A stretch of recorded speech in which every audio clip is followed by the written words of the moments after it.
It is episode 1, season 3.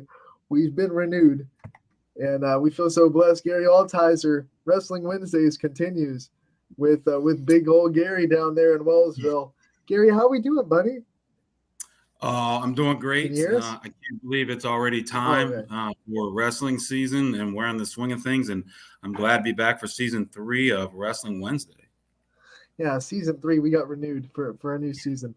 Uh, Gary, one of the things that's so exciting is I think our wrestling coverage is going to get even better this year. We have more Right. broadcasts on the schedule. How excited are you to see just more and more attention be put out to I know the sport that you love the most? Oh, it's so exciting to see. It's so great to see, and I think that the more that these kind of opportunities come up, the more the general public is going to be aware of big matches that are going on. Obviously, wrestling is big in this area, but I think a lot of times people miss when the big matches are because they're not ever broadcast.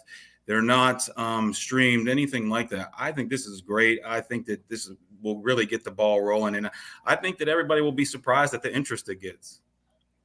Yeah, and our first wrestling broadcast of the season, I think, is next week. Looking at our spreadsheet, I think I saw wrestling somewhere. Maybe it's in 2 weeks. Gary, when's your first wrestling match? Let's talk about Wellsville a little bit. And obviously, you're the coach at Wellsville. We love to give you the time to have a little coach's corner yourself. Let's talk about the Tigers and what you were bringing to the year this year. Oh, well, thanks for asking. This December 9th is the first Saturday of the season, so that will be the first weekend of tournaments that you'll see. Obviously, we're a small Division III school. We're the seventh smallest public school in the state of Ohio that offers wrestling. So we'll be going to the Malvern tournament, which is a tournament full of schools our size. That's where we'll start. I only have 2 seniors on the team. Unfortunately, my best returning wrestler broke his foot in football season, so I'm hoping to get him back sometime at the end of January.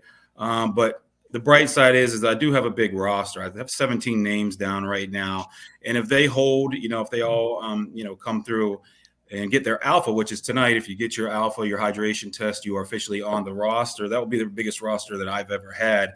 So I feel blessed that I have a lot coming up, but we are very green this year. I have a lot of first-year kids and a lot of freshmen coming up, but I have a big 8th-grade class as well. So I think the future is going to be kind to us.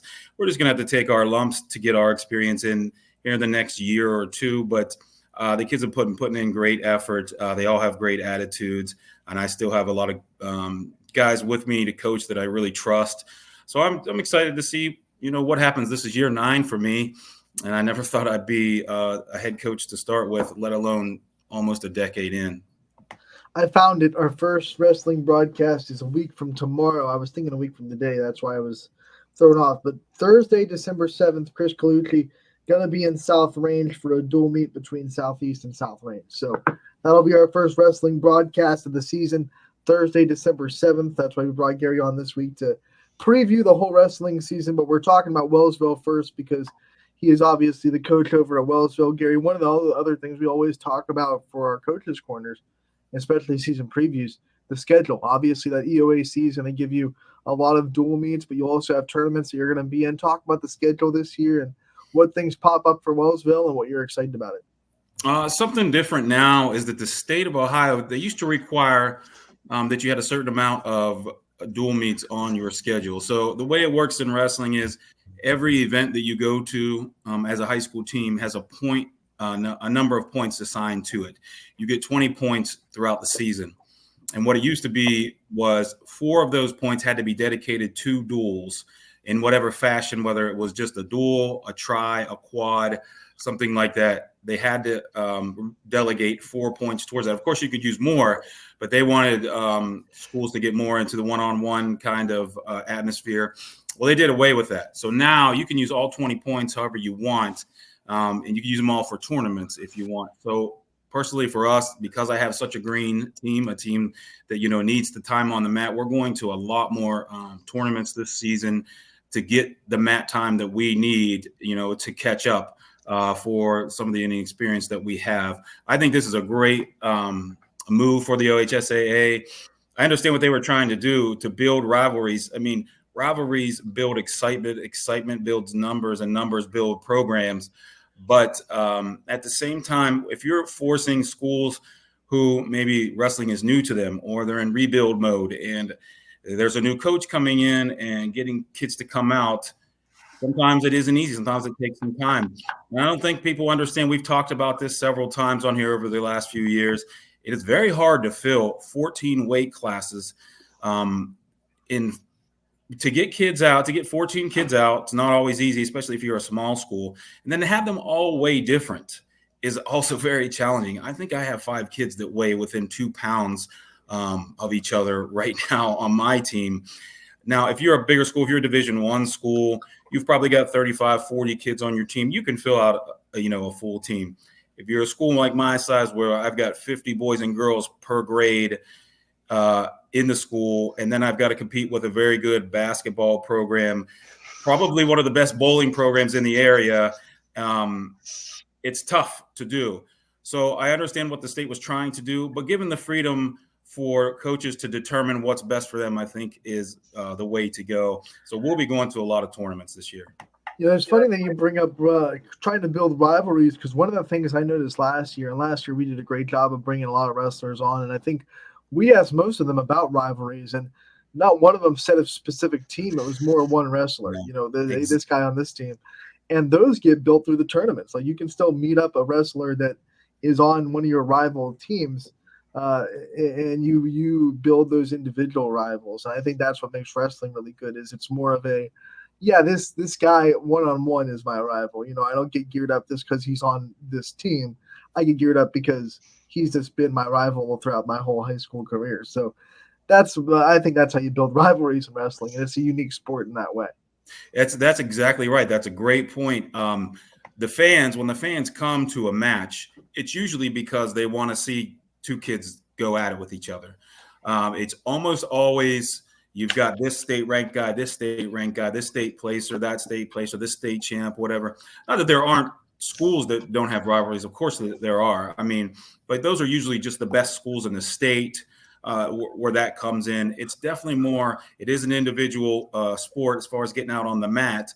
There are obviously a big team part of that. But if you've got 2 kids that are highly touted, highly recruited, highly ranked, and they're going at it, you're going to draw people in just for that 1 6-minute match. So back to just talking about Wellsville a little bit more. I know your roster is not officially set without those alphas getting in. So I won't ask you to, go through your roster. We can do that next week. Remind me, and I'll have you go through the official Wellsville roster, and you can shout out the names that'll be on your team, because I want to give them some love. But let's talk about your staff and the people that have been helping you, and the people that are obviously behind the scenes helping Wellsville wrestling be what it is. So my junior high head coach's name is Nate Ketchum. He's an East Liverpool graduate. I think this is the 6th year he's been with me. He's been a really, really big help. He's a younger guy that's getting a lot of experience in. He's a former military guy. He's a guy that I trust. I trust him like I would trust my family. That's why I have the guy on there. The kids like him, and he brings a real different feel of things to the wrestling room. He demands a lot out of the kids, but the kids also really respect him because they do anything for them. I also have a younger guy, Tommy Redmond. He's a substitute teacher at the high school, and he also was a football and track coach with us. He's done a great job of talking to kids about wrestling, telling them about the team. He's got several new kids to come out for the team. And then I have a kid that I coached for 6 years, Jake McNamara. He's coming on as an assistant this year. He graduated 3 years ago. He was on that team that we had where we set our school record for the most dual wins in a season. We had a really good year that year. He's coming on. He really wants to dig deep in the wrestling, and I think that his future, he's going to be in coaching for a very long time. Way back in season 1, Yes. He's an OG. Scotty, what questions do you want to ask Gary about his squad? So Gary, first of all, it's good to have you back. You too. And second, I just wanted to know, you talked a lot about your roster being green this year and having a very young team. So first off, I wanted to know, we know, and you talked about getting the reps on the mat, and that's the most important thing. It's such a physical thing. Um, from a physical perspective, I think that you always want to get as many reps as possible. But my question is for you, Gary, mentally, because you have such a young team, do you try to instill things into them mentally wise? Like, do you have a certain philosophy of, because the mental part plays a factor too. So how do you want your guys thinking about things mentally? Do you think there's any advantage? You talked about the disadvantages, but do you think there's any advantages to having a young team? Well, the advantages are, of course, the future. The advantages are that they don't have bad habits yet, that they are an open book and hopefully a sponge. Those are the advantages for sure. I've been blessed. If you get guys in, if they coming out for the team as seventh graders or ninth graders for wrestling, that's extremely late, but it's by no means too late. So I had a couple of wrestlers who came out as freshmen. And they're both graduated now. They both went over 100 wins. They both were OVAC placers, high OVAC placers. They were both high EOWL placers. They were both state qualifiers. One was a qualifier, one was an alternate. They were awesome.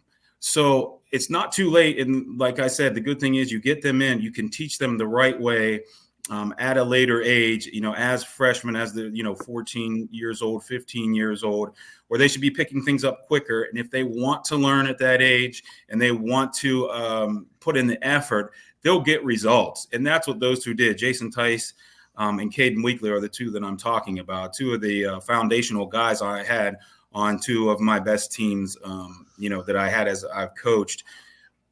Having guys like that is great. You're not always going to get that, though. Those aren't common. You're not going to get guys to come out as freshmen and pick it up as quick as they did. They are special cases, but they're not the only ones that I've had come out as freshmen and do well. I would say mentally, the main thing that I try to do with my guys, especially my new guys or my young guys, is tell them to relax. It's a very personal sport. It is you and another guy in a physical. You're in a physical match in front of a bunch of people in a gym. The eyes are all on you. The nerves can get to you immediately. And if you can't relax, you're not going to perform anywhere close to your potential. So the biggest thing that I try to tell them is, hey, don't worry about it. No matter what happens, it's okay. It doesn't matter if you win or lose. What matters is that you go out there, you give 100%, and you do the things that we've talked about. If you win, it's great. If you don't, we'll learn from it and we'll move on, but don't get too worked up. It's not a big deal at the end of the day. And in 20 years from now, you're probably not even going to remember this match, and it's not going to matter in the grand scheme of things. What's going to matter is the things that you learn in the wrestling room and on the wrestling mat, which is self-reliance, grit, problem solving, doing things you don't want to do when you're exhausted. Those are the life lessons that when you're an adult, as you go on in life, that are going to help you. And the outcome of this match, whatever the score is, it really doesn't matter. Gary, let's start to broaden our wrestling talk and talk about all the schools in the YSN family. Obviously, we can't do anything without talking about the returning state champions. Garfield's coming back. Keegan Sell had a great football season. He won state last year for Garfield, their first state champion in wrestling. How do you come back from a season like that? How do you try to stay hungry? We saw Louisville bring back a state champion last year. He couldn't quite repeat, but he was still just as good. So how do you kind of come back the next year and try to keep raising that bar as a state champion? You have to dig deep, and you have to dig even deeper because everybody knew you were good the year. You don't become a state champion overnight. So, Keegan Sell, I've been watching him, wrestle his whole high school career. He wrestles in our sectional in our region. It was no surprise that he turned out to be a state champion because he was at that level. Well, now he's got an even bigger target on his back throughout the state, because everybody, when they go back and look at those brackets from last year, they're going to see that he stood at the top. He's just going to have to dig deeper and realize that he is going to have a target on his back, and he's going to get everybody's best. I know that he had a really good football season. He had a long football season, so he's even getting started late into the wrestling room. But I don't know that it will matter much for a kid like him with the kind of talent that he has. He's a brute strong kid. I think that he'll just have to keep his sights set on repeating, because, look, there have been a lot of state champions. Well, you can cut that number. I'd say probably, 10% of them repeated maybe. I don't know. That's just a number off the top of my head. But being a state champ is such a great feat that hardly anybody has ever done in the grand scheme of things when you think about wrestling as a whole. And to repeat, you got way less people to do that. So keeping his eye on that and accomplishing that kind of a goal in that feat, doing something that almost no one has done. And if him and Hunter Andel are the two first state champions, they've obviously never had a repeat state champion at that school. So he should keep his eyes on that. Yeah, it would actually be awesome. We have a comment, Jason Roberts, on the Facebook saying, just get better every day as an athlete. That's all you can do, right? I mean, that's a great add-on to what Gary was saying about, not taking the wins and losses too seriously. At this level, we love to win. Obviously, we're here to compete. We don't believe in moral victories per se, but we also know that, it's not like, some of the big college sports we like to watch on TV where your job is based on, hey, how many wins did you get? Hey, did you beat Michigan? Did you beat Ohio State? Well, if you didn't, get the heck out of here. There's not that kind of pressure put on winning or losing, at least for most high school coaches and athletes, which is a good thing, I think, for mental health of 15 through 18-year-olds. Gary, Right. when we talk about wrestling, we just talked about state champions repeating. We had a couple of really impressive freshmen last year coming back for their sophomore year. In that sense, there's more tape on you. Now you're not a surprise. There's more film. People know a little bit more about what you do, what you can't do, maybe what your weaknesses are. How do you come back from a really impressive freshman year, do you think? Well, I mean, you know the old saying, you want to avoid the sophomore slump. So if you come out on fire as a freshman, a freshman in this sport especially can really do well because they're coming out of nowhere. Nobody's really thinking about the eighth grader the prior year. Nobody's thinking about that kid. And a lot of eighth graders who are serious about the sport, they'll travel the country. They'll wrestle in open tournaments and wrestle high school kids in the off season. And they'll go to clubs in the evenings and on the weekends where they're wrestling these state level guys. And they'll come into the season with a bang. And they'll really be something that seniors, juniors have to deal with. This isn't just a regular freshman. So if you come out and you have a great season like that, you have to just don't rest on that. Don't let your head get too big. Don't think that just because you did well your freshman year that you're owed anything your sophomore year. You're going to have a bigger target on your back, and nobody is going to just lay down for you. If they know that you're good and that they're going to have to be up for the match, they're all going to be up. They're all going to be ready for you, and you're not going to be surprising anyone. All right, let's talk about some teams that you're looking at this year. I mean, obviously, I think there are those blue blood programs that are always kind of good at YSN. Who are some teams that you're thinking, man, they can really do something special this year? Well, as I was looking through the rankings, it's really a lot of the same teams that we've always talked about that are going to do well. I know that Hoban program has got a couple of really nice upper weights. They're going to be a team to really make some noise this year. They got a freshman, I believe, at 215. Yes, last name was Feister. He's ranked number 3 in the state. For a freshman at that weight, that's really saying something. Someone I've been thinking about there. Beaver Local has a really good team. They're full of a lot of young guys. They have a freshman that's ranked 6th in the state. And they've obviously got Buhite coming back. He had an amazing freshman year. He's ranked in the top 4. They've got 5 or 6 guys ranked, predicted to go to the state tournament, if not more than that. And obviously, South Range, they're going to continue to be good. They're moving Mr. Markulin. He retired, bringing in a new coach this year, and going to be keeping that tradition going on. Austintown Fitch, the Stankorb kid, he's back. He's predicted to be a state placer in Division I. So, I mean, I just think it's a lot of the same teams that we've been talking about. As far as the smaller schools go locally, for me, I'm interested to see how that Jackson Milton team does. They really started to come on last year with a lot of younger kids in the lighter weights, and they're back with another year of experience. They've got a great coaching staff. Coach Wingthal, he's a great guy. He's really does a nice job with his kids. I know that the community there really likes him, and he's put in a lot of work. It's good to see a program like that starting to inch up and get better and better. I'll be interested to see how they do, and of course, Garrettsville, Garfield, Louisville, all those teams will be good as well. We always like to keep our eye on United too. I know they have a really good program outside of your conference, and you see them a lot. They're going to be starting their season on the same day that our first broadcast is. They'll have a matchup with West Branch. That should be fun. Those are two programs that we love to keep our eye on that are always that seem to have good wrestling programs in West Branch and United as well. Yeah, Coach Kenny Beaumare's there. He's done a great job. We've talked about him several times on here. He's come on the broadcast. He's got the number one ranked heavyweight in Division III, Dallas McCracken. Dallas made some upsets last year and got into that state finals match. I think he won a couple matches by a pointer in overtime to get there. I know he's focused. I saw him during football season. He slimmed down. He was pushing, the heavyweight limit at 285. He's probably around 265 now, which is only going to make him better in the third period and better in those overtime matches. I really do look for him to become the first state champion at United and the first state placer as well. Kenny and his staff have done a great job, and it's really great to see how well they're doing. He has great numbers every year. He has a great staff. His junior high numbers are always good. And I really think that this Dallas is going to he's going to be somebody that everybody's going to watch because it's fun to watch a big heavyweight that can move.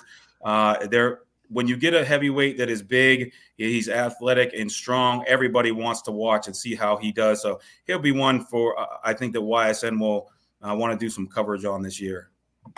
And another thing to point out, Gary, we see more and more programs, a couple more this year, add the girls program to their slate because they're getting more girls involved now that it's OHSA sanctioned and there's an OHSA girls wrestling tournament.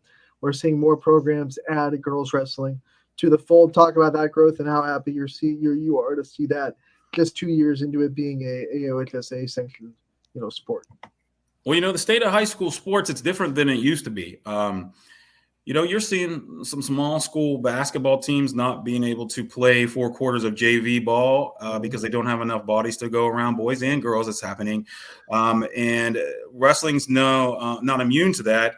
I think that we've done a good job as a sport to keep the numbers steady the last few years, but the numbers did dip some in the 2010s and whatnot, and it's starting to inch back up and level off. But I think a big reason for that is the girls wrestling. Girls wrestling is growing every year. More and more states are sanctioning it as an official sport. You're seeing growing interest in it. Last year was the first year for the state tournament in Columbus. It was in the same arena as the boys state. It was great to see. There's a lot of more and more girls every year participating, and I don't expect to see it shrink anytime soon. And hopefully, if the boys stay steady or even grow, the girls will do the same, and hopefully they'll need their own arena someday. Yeah, I know Salem is one of those programs that added the girls wrestling program, and they have 1, 2, 3, 4, 5, 7 girls wrestlers out for their team. So congratulations to the Quakers and the Lady Quakers for adding a program to their schedule. And we wish everybody the best of luck, Gary. When we bring you back next week, we're going to talk about the schedule. We'll talk about the weekend. You said that weekend is obviously the first one for tournaments. We have a couple of dual matches that week as well. So when we come back next week, we'll start to have guests, of course, like we did every week last week as well. But we thank you so much for episode 1, kind of like a coach's corner and a very appetizing season preview of wrestling. It's great to have you back. We're going to have a long season. Fall sport, winter sports is probably the longest calendar season that we have. And we're excited to have you here on it for the whole winter. And we'll see you again next week. Hey, guys, thanks for having me. I'm glad to be here. Talk to you next week. All right, Gary.